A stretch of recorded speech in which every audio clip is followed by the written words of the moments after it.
कुत्सितवाद, वाचो वेगम, वाणी के वेग को शासन में लीजिए, और मनशाह, मनोवेगम, मन का वेग आता है। ये देखूं, ये भोगूं, आदि आदि संकल्प विकल्प, इसके वेग को सह जाओ। कुछ नहीं बोलना, सहने का मतलब होता है कुछ नहीं बोलना। मन कह रहा मुझे ऐसा करना है, मुझे ऐसा करना है, मुझे ऐसा, कुछ नहीं बोलना। कुछ भी उसकी जलन जो हो रही है किसी से नहीं कहना, शांत गंभीर, खत्म। पर उपासक क्या करता है, जो कच्चा उपासक है, नहीं नहीं अब मेरे मन में आ रही, मेरे मन में जलन हो रही, मुझे ऐसा करना है, मुझे ऐसा नहीं। शांत, ना बोलना है जो मन में आ रहा है, ना उसकी जलन पर ध्यान देना है, अपने मंत्र नाम उपासना कर्तव्य में लगे रहो, शांत हो जाएगा। इसके शांत करने की युक्ति है, इसे मतलब मत रखो। जैसे एक पागल आदमी रोड में खड़े तुम्हारे ऊपर कंकड़ फेंके, थूके, गाली दे, तो अपने लोग क्षमा भाव से कि वो पागल है, ऐसे मन अभी पागल है, इसके निर्णय पे ना हो।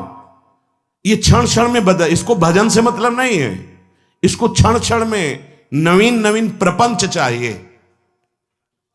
ये मनशा वेगम, मनोवेगम, इसका स्वरूप यही है, यही बंधन और मोक्ष का कारण है। ये क्षण क्षण में प्रपंच चाहता है। 5 ज्ञानेंद्रियों के द्वारा ये जाल रचा करता है जीव को फंसाने का। जहां हो, जैसी परिस्थिति में हो, बहुत अच्छी परिस्थिति भगवान ने दी, उसी परिस्थिति में भजन कर ले जाओ। परिस्थिति बदलने की जरूरत नहीं है, भजन करने की जरूरत है। भजन कर ले गए तो स्थिति बदल जाएगी, परिस्थिति नहीं। परिस्थितियां कहीं भी अनुकूल नहीं होती, स्थिति अनुकूल बनाई जाती। भजन के द्वारा स्थिति, जीवन में कभी कोई परिस्थिति ही ऐसी नहीं रही जिसमें भजन किया जा सके। जीवन में पूरे, अगर पूरे जीवन के तारतम्य को देखते हैं तो एक कष्ट की वेदी पर स्वाहा ही स्वाहा होता रहा है। जीवन की आहुति केवल कष्ट पर, और आज भी कष्ट ही कष्ट। फिर आप सोचोगे सुख किसे कहते हैं? ऐसे कांटों वाले पेड़ पर ऐसा सुगंधित फूल खिलता है कि जिससे परमात्मा मुग्ध हो जाता है। जीवात्मा नहीं, परमात्मा मुग्ध हो जाता है। वो ये मार्ग है। उस सुमन को लेकर वो अपने श्रृंगार में लगा लेते हैं। सुमन, सुंदर मन, ये कांटों पे खिलता है। जैसे गुलाब का फूल कांटों पे नहीं खिलता, हाँ ये कांटे हैं। हर द्वंद की पीड़ा को सहता हुआ जब उपासक आगे बढ़ता है तब सुमन खिलता है। उस सुमन को प्रियाजू अपने केश पास पे धारण करती है। उस सुमन को प्रियाजू अपने कर कमल में लेती है। अगर आप सहना नहीं सीखे, मांगे बनी रही हृदय की, ऐसा हो तो भजन हो सकता है, ऐसा हो तो भजन, तो लिख लो आप। मन बहुत चंचल है, इसको हर समय नवम नवम नवम, जहां जैसी परिस्थिति उसी में भजन करके निकल चलो। गृहस्थ में हो, विरक्त में हो, गांव में हो, शहर में हो, जहां जैसी परिस्थिति, परिस्थिति बदलने की कोशिश मत करो, स्थिति बदलने की कोशिश करो। जिनको लगता है परिस्थिति बदल जाएगी तो भजन होने लगेगा, नहीं। भजन होने लगेगा तो किसी भी परिस्थिति में भजन होने लगेगा। भजन नहीं तो किसी भी परिस्थिति में नहीं होगा, पक्का समझ लीजिए। इसलिए मनोवेगम, ये जो मन का वेग आ रहा है, इसको आप सहना सीखो और प्रियाजू पर भरोसा रखो। उनको जैसी परिस्थिति देनी होगी दे देंगी ना, भरोसा रखो। अगर मांग मुख से निकाल दी तो अधूरापन साबित हो जाएगा कि हमको ये खाना पीना, ये हमको पहनना, ये ऐसी परिस्थिति, ये ऐसी छोड़ दो। जोई जोई प्यारो करे सोई मोहि भावे। शांत हो जाओ, मन के वेग को सह जाओ। क्रोध वेगम, महाप्रभु कह रहे कुत्सितवाद विकार है। समस्त विकारों में प्रधान विकार होता है काम। काम से ही क्रोध का प्रादुर्भाव होता है। क्रोध एक वृत्ति है जो आने जाने वाली, स्थायी कोई नहीं है।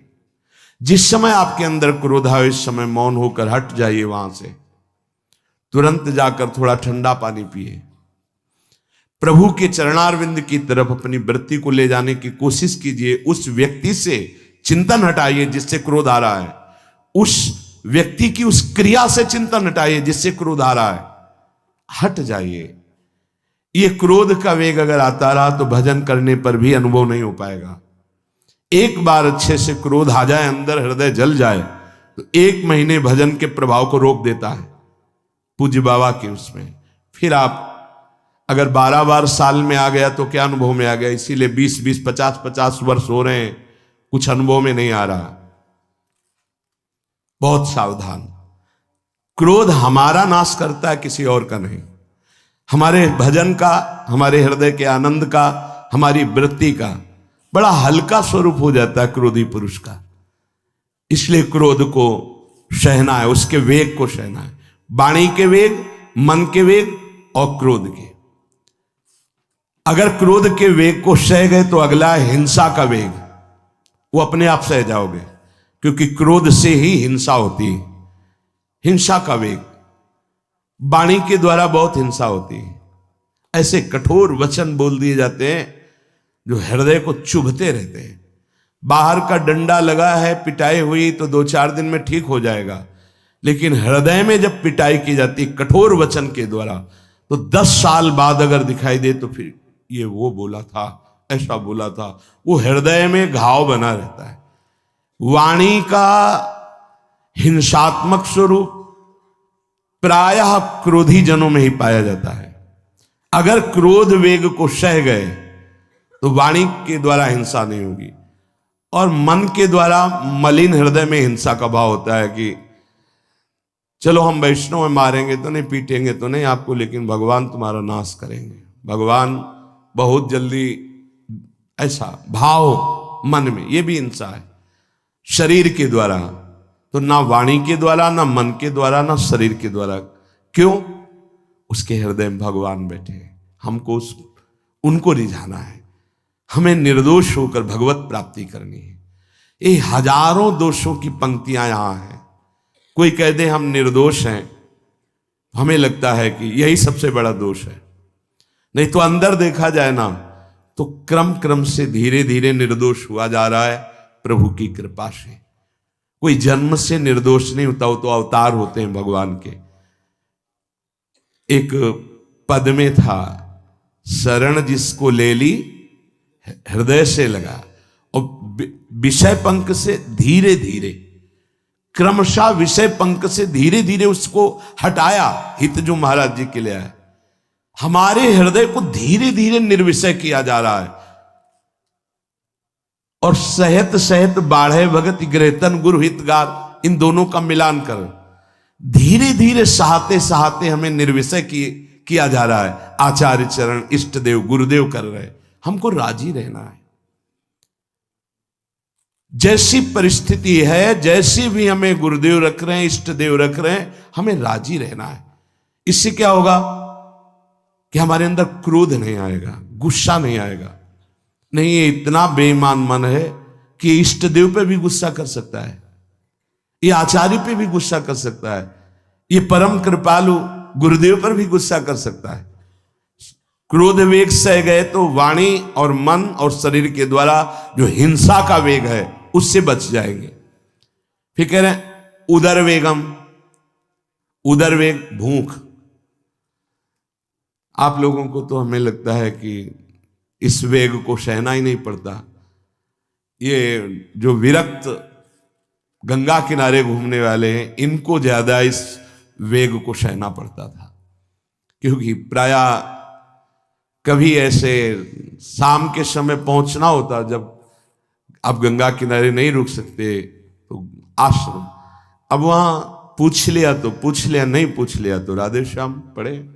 अगर कोई मंदिर मिल गया तो हम आश्रम आदि कोई खोजना ही नहीं, गांव में तो जाना ही नहीं है, क्योंकि नवीन अवस्था में कभी गांव में भिक्षा भी नहीं मांगी, आकाश वृत्ति का ही आश्रय लिया जो शास्त्र सम्मत। गांव में कभी पूरे जीवन में किसी गांव में किसी एक रात्रि किसी घर में कभी शयन नहीं। गांव के किनारे मंदिर मिला या कोई आश्रम संत जनों का, वहां भूख के वेग को जो सह जाए तो भजन में बहुत रुचि हो जाती, क्योंकि भजन से चित्त हटेगा तो भूख व्याकुल करेगी, और उसकी व्याकुलता से बचना है तो भजन में लगना पड़ेगा। और आपको सच्ची कहते हैं कि कई कई दिन भोजन न मिलने पर भी शरीर में गंगा जल के कारण कभी कमी महसूस नहीं हुई। जो दूध में पावर है उससे अधिक सामग्री गंगा जल में है। अब वो बहुत से ऐसे नगरों के समीप से गंगा मैया निकली जहां से बड़ी बड़ी फैक्ट्रियों का, तो नहीं, बहुत सुंदर गंगा जल, वो तो सुंदर है ही, था, है, रहेगा। अपने लोग बड़े बड़े ऐसे नाले ऐसे जिससे वो भाव तो है पर वस्तु तत्व तो है, पर जो दृश्य है वो अब गड़बड़ हो रहा है।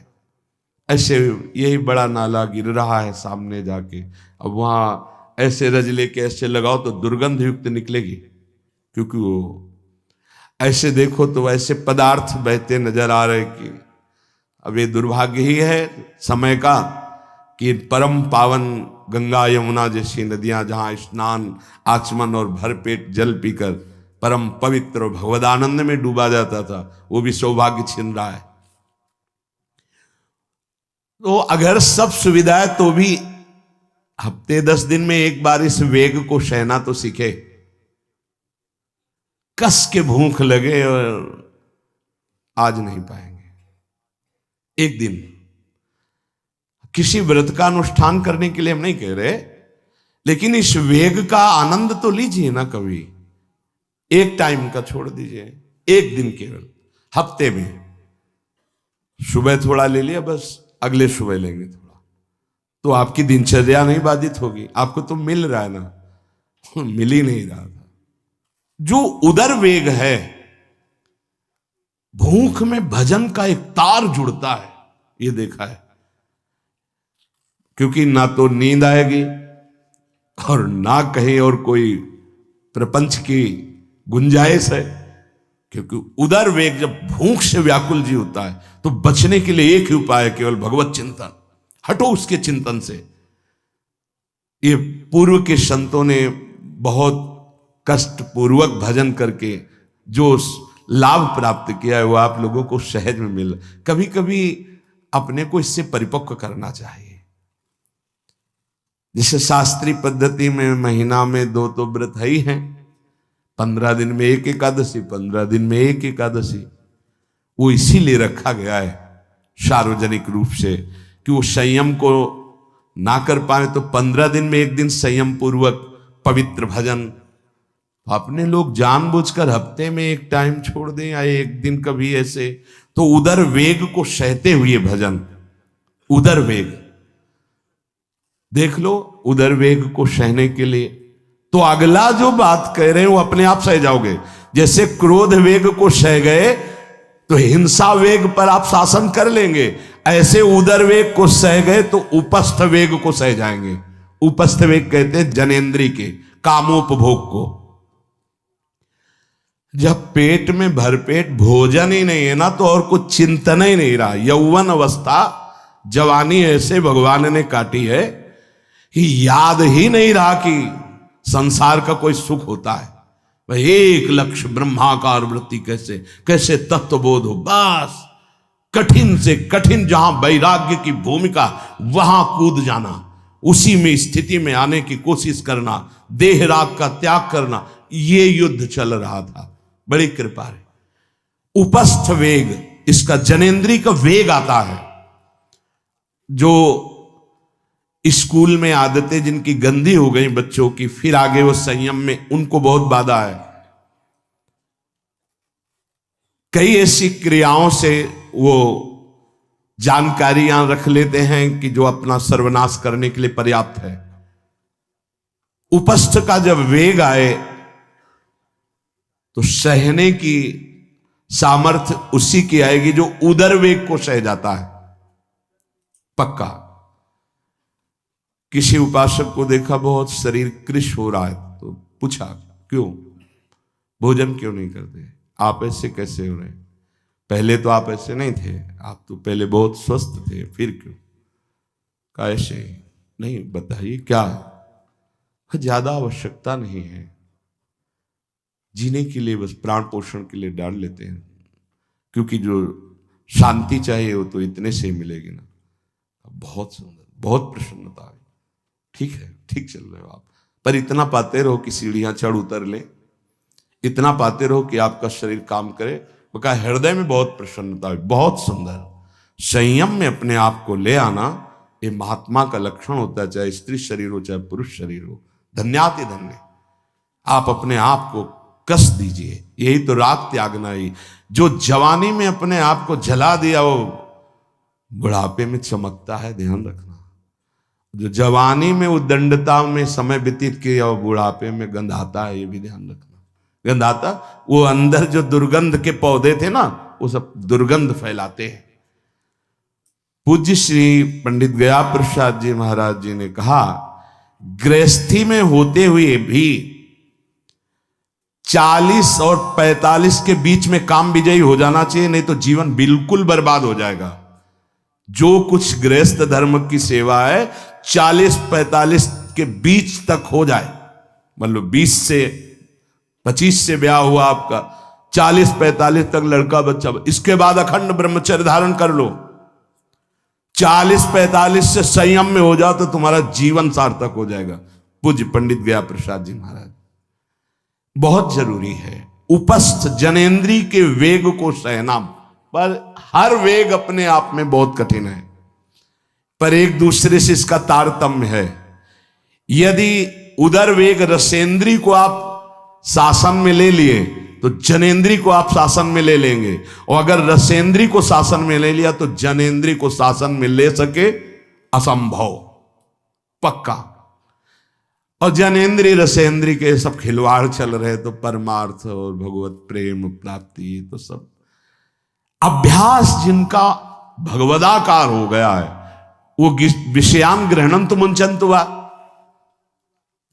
जब इंद्रियों पर शासन बाबा ने अपने किया तो 24 घंटे में एक कवल पाते थे, एक कवल, आश्चर्य होता है। ऐसे सामने दाल रोटी सान ली गई और एक कवल जितना, बाबा सिद्धासन पद्मासन का से। और जब भगवदानंद ब्रह्मानंद में 70 घरों में एक दिन में भिक्षा में जाते थे, एक दिन भिक्षा। अब वहां गए तो एक कवल तो पाया ना, तो 70 कवल हो गए। विषयान ग्रहणंत मुंचंत हुआ, कोई फर्क नहीं पड़ा। पर हम क्या होता है कि स्थिति होती नहीं तो सिद्धों की नकल करने लगते नहीं। पहले हम साधक हैं, पहले हमारी इन वेगों पर विजय प्राप्त करने की वृत्ति आनी चाहिए।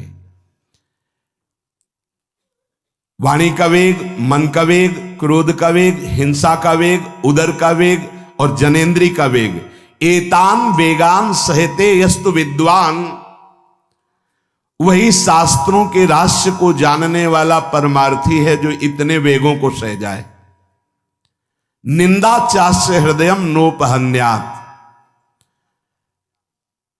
इसके बाद जब उसकी निंदा हो तो उस पर कोई फर्क नहीं पड़ना चाहिए। इसके बाद जो इन सब वेगों को सह गया है, अब उसकी निंदा हो रही, कोई निंदा कर रहा है तो उसको आनंद पूर्वक सह जाए। ऐसा क्यों कहा? इसके बाद अगर दोष है, निंदा हो रही, तब तो संभालना ही, ये गलती हो गई आपसे। जब आप दोष रहित है फिर निंदा हो रही तो आनंद पूर्वक आपको उसका विरोध नहीं करना, सहना है। क्योंकि ये सहना बिल्कुल भगवत साक्षात्कार के नजदीक ले जाएगा। देखो, अपमान, निंदा, तिरस्कार, असलियत में हम कैसे साधक हैं इन्हीं के द्वारा परिचय होता है।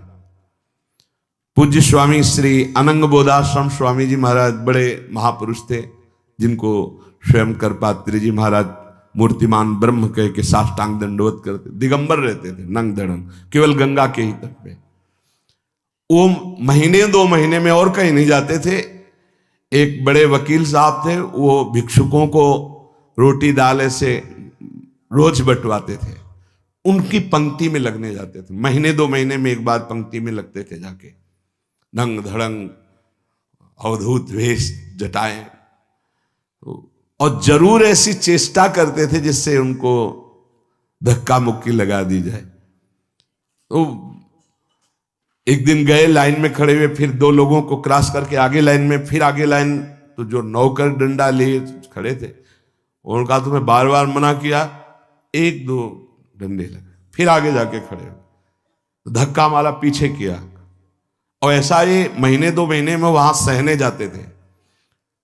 अचानक उस दिन वकील निकले, उन्होंने देखा, अरे स्वामी अनंगबोधास, पता है तुम्हें कौन? साष्टांग दंड। उस दिन से जाना बंद कर दिया। फिर एक दिन गए थे प्रभुदत्त ब्रह्मचारी जी के यहाँ, कहां असनी है और कहां जोशी, गंगा किनारे पूरी रात चल करके पहुंचे। 2 बजे आवाज लगाई, ब्रह्मचारी। स्वामी जी उतरे नीचे, साष्टांग दंड, बैठे। उनका स्वामी जी 2 बजे रात, हाँ ऐसे मन आया, आगे कुछ खाओगे पियाओगे? स्वामी जी, और वो भी परमहंस ब्रह्मचारी जी, बहुत संयमी महापुरुष प्रभुदत्त ब्रह्मचारी। टीन में कुछ आटा रखा, तो बोले स्वामी जी कहो तो रोटी बना दे। बोले हाँ बनाओ। रोटी और नमक ऐसे पाए, जितना टीन में आटा था सब पागल, जो 2-4 किलो जो भी। तो बोले स्वामी जी आटा तो खत्म हो गया। बोले हाँ, भोजन का स्वाद तो साधु ही जानता है। फिर उठे, झूसी से असनी फिर पैदल। हे संतों की मौत, अपमान, तिरस्कार, क्षुधा, हर वेग, ये हमारी कसौटी है। परमार्थ का पथिक चाहे जिस मार्ग का हो। देखो सुदामा जी गृहस्थ मार्ग के कितने उच्च कोटि के, नरसिंह मेहता गृहस्थ मार्ग में कितने उच्च कोटि के। एक कभी तो सौभाग्य ऐसा प्रभु देते जब कोई हमारी निंदा करता है, ये सौभाग्य है, हमें सहने का सौभाग्य मिलता है। कभी तो कोई अपमान करता है जब, तो भगवान से प्रेरित होकर वो सौभाग्य मिलता है। ये साधक को उस समय चिड़चिड़ा नहीं होना चाहिए, उस समय मुस्कुराना चाहिए कि आज मेरी स्थिति का थर्मामीटर डाला जा रहा है, कैसे हो, नहीं आनंदित है। पर देख लो, प्रशंसा होगी तो चेहरा खिला हुआ गुलाब के फूल की तरह मिलेगा, और निंदा होगी तो ऐसे होगा। ऐसा नहीं होना चाहिए। नहीं करत जे अनसहन निंदक, तीनों पे अनुग्रह कियो। इसीलिए पूज्य बाबा कह रहे कि इसके बावजूद, अर्थात समस्त वेगों को सहन करने के बावजूद, तुम्हारी जब निंदा हो और उसको सह जाओ, तब तुम परमार्थ के सूरवीर योद्धा कहे जाओगे। विपत्ति में सब साथ छोड़ देते हैं तो हृदय के भी साथी साथ छोड़ते हैं, ध्यान रखना। जब विपत्ति आती है तो मन भी साथ देना बंद करने लगता है, विपरीत जाने लगता है, बुद्धि भी विपरीत जाने लगती है। इसलिए जो विपत्ति में अपने धैर्य और साहस को न खोकर अपने सिद्धांत से चलता है उसे महात्मा कहते हैं, चाहे वो गृहस्थ हो चाहे विरक्त हो। ध्यान दीजिए, संपत्ति में, अनुकूलता में तो सब सावधान होने की कोशिश करेंगे, बड़ी कृपा है भगवान की। यहां कहने विपत्ति में सब साथ छोड़ते हैं, ये जीवन में देखा है। विपत्ति में ना तो बाहरी कोई साथ देता है और न मन साथ देता है, उस समय भजन साथ देता है, भजन। विपत्ति में हृदय को जो दृढ़ रखे, धैर्यवान और साहस बिल्कुल ना गिरने पावे, आगे बढ़ो, नाम जब तुम्हारा भजन वैसे ही चलना चाहिए, तब समझना चाहिए कि हमारी साधना परिपक्व। विपत्ति में कोई साथी नहीं होता, देखा गया है, कोई साथी नहीं। मन भी धोखा दे देता है, मन भी, अपना मन भी साथी नहीं, उस समय केवल भजन साथी होता है। तभी विपत्ति को कुंती जी ने मांगा, क्योंकि उस समय एक ही साथी होता है, हरि बस। संपत्ति में तो बहुत साथी मिल जाएंगे, अब तो साथी ही साथी हैं, जिधर देखो उधर साथी हैं। और उस समय तो जिधर देखो उधर केवल हरि है, दूसरा कोई है नहीं। ये बड़ा सुख मिलता है जब तिरस्कार और विपत्ति एक साथ होती है, तो सीधे प्रभु से फोन में बात होती, सीधे प्रभु होते हैं कि आपके सिवा को। इसीलिए बहुत प्रवीण है कुंती माता, इसीलिए कहा कि मुझे विपत्ति दीजिए जो हर कदम में आपका स्मरण कराती है। अच्छा, प्रभु जब कृपा करते हैं तो ऐसी विपत्ति देते हैं कि अंतिम श्वास तक वो बनी ही रहती है, अंतिम श्वास तक बनी रहती है। हर कदम पर जैसे गार्ड रखा जाता है ना, सावधान, यहां से ऐसे ऐसे ऐसे हर समय विपत्ति महारानी सावधान, तुम्हारा जीवन कभी भी नष्ट हो सकता है, किसी भी क्षण नष्ट हो सकता है, इसलिए हर समय लक्ष्य पे रखो अपनी दृष्टि प्रिया प्रीतम पे। ये कृपा होती। तो उपासक को जब विपत्ति मिले, सब साथ छोड़ दें, मन भी ना लगे, तब धैर्य और साहस दोनों को सुरक्षित रखते हुए साधना में समय आया है, परीक्षा आई है, फेल मत हो, धैर्य पूर्वक डटे रहो, निकल जाएगा। ये तूफान है, मन का तूफान है, माया का तूफान, निकल जाएगा, आगे बढ़ो। अगर भूल गए तो इससे बड़ी कोई हानि नहीं होगी, ध्यान देना। साहानिस्तन महच्छिद्रम सा चांद्र जड़ मूढ़ता यन्मुहूर्तम क्षणार्धम वा वासुदेवम न चिंतयेत। अय उपासक, वो मुहूर्त, वो आधा क्षण जिसमें आप अपने प्रभु को भूल गए, किसी भी प्रकार से अपमान को देखकर, निंदा को सुनकर, विपत्ति के चक, सबसे बड़ी हानि हो जाएगी। आधे क्षण के लिए भी प्रभु को नहीं भूलना।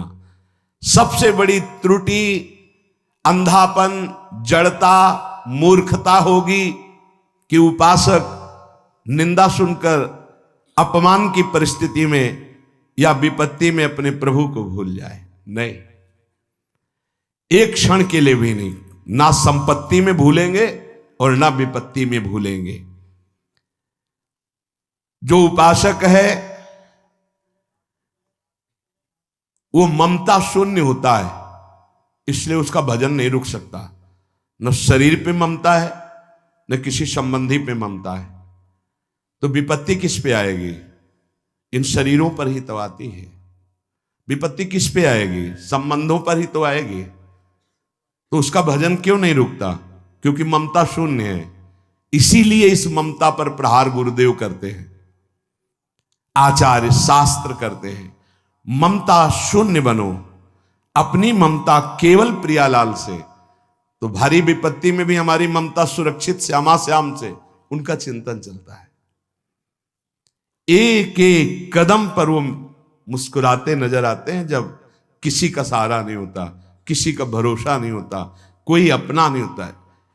ये जानबूझ करके किया जाता है, नहीं तो संसार में सबके कुछ न कुछ अपने होते हैं। संसार में कुछ न कुछ सपने होते हैं और कुछ अपने होते हैं। जानबूझकर सब सपने मिटाए जाते हैं और सब अपनेपन मिटाए जाते हैं। हमारा स्वप्न भी प्रभु होते, कल्पना, भावना, चाहत, गति, जो हमारे प्रभु होते हैं। हमारा अपनापन भी प्रभु से होता है। अब व्यवहार में सब अपने हैं। अब देख लो, पहले एक बार अपनापन हटाया, ममता हटाई, प्रभु के चरणों में रखी। इसके बाद अब सबसे प्रभु भाव से नाते नेह राम के मने, अब कोई फर्क नहीं। पर अभी ममता से समता में नहीं पहुंचे, इसलिए ममता हटानी है। एक बार हटाओ, अपने शरीर से, अपने संबंध से, अपने इंद्रियों के भोगों से ममता हटाकर श्री जी के चरणों में। एक अहमता ममता ये जग में है दुखदाई, ये जब श्री जी की ओर लगे तो होत परम सुखदाई। उपासक को क्यों विघ्न नहीं पड़ता भजन में? क्योंकि उसकी कहीं ममता ही नहीं होती। अमुक पधार गए, आओ तो मृत्यु लोक है, जाना ही है, राधा राधा राधा। बलराम ब्रजवासी बताते हैं कि उनके बगल में एक गृहस्थ भक्त थे, तो उनका पुत्र मथुरा गया तो एक्सीडेंट से पधार गया, और उनके 4 घंटे जप का नियम था, तो 2 घंटे हुए थे, वो जप रहे थे। सूचना ही कि आपके पुत्र का एक्सीडेंट हो गया और ऐसा ऐसा, तो उनका है पधार गया। बोले पधार गया? बोले जब पधार ही गया तो आगे का कार्य आप लोग देखो, 2 घंटा रह गया, पूरा जप हो जाने पर ही हम उठेंगे। पूज्य श्री मुखिया जी महाराज जो इस समय गाते हैं, राधा वल्लभ जी इनके पिताजी बड़े मुखिया जी कहे, जहां राधा वल्लभ जी के सामने हारमोनियम में ऐसे हाथ रखा और एक बार राधा वल्लभ जी को देखा, आंख बंद की, तो समाज पूरी होने के बाद ही आंख खुलेगी। इतने में सूचना है कि आपके बड़े पुत्र को अग्नि के द्वारा ऐसा, तो शरीर पूरा हो गया। तो बस राधा वल्लभ जी की तरफ देखा, आंख मूंद ली, पूरी समाज करने के बाद ही उठे। क्यों? क्योंकि ममता शून्य है। ममता युगल चरणारविंद में राधा वल्लभ लाल जी के जाने का समय निश्चित है, चला गया। अब हम श्री जी की सेवा में उसका मंगल ही होगा, ये आना बड़ा कठिन है। ममता का त्याग होना बड़ा कठिन।